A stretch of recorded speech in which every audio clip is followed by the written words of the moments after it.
اور سب سے پہلے میں مہربان گروپ کا یوتھ کا شکریہ ادا کرتا ہوں، انیل بھائی کا، عمران بھائی کا اور دانیال بھائی کا، جو ظلم کے لیے آواز اٹھاتے رہتے ہیں۔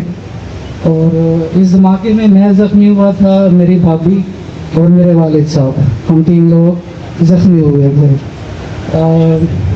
جو حکومت نے ہم سے وعدے کیے تھے وہ ابھی تک پورے نہیں ہوئے، جس میں 20 کروڑ بھی شامل ہے اور ہمارا بہترین علاج بھی شامل تھا اور ریہیبلیٹیشن بھی شامل تھی۔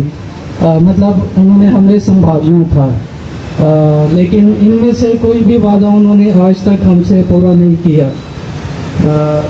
اس جو کافی آپ لوگوں نے شروع کی ہے اس کے لیے ہم دعا گو ہیں کہ خداوند آپ کو کامیاب کرے، اور ہم سب جتنے بھی شہداء زخمی ہیں ہم سب آپ کے ساتھ شامل ہیں، اور جہاں بھی آپ بلائیں گے ہم آئیں گے، آپ کے ساتھ تعاون کریں گے، آپ کے ساتھ کھڑے ہوں گے۔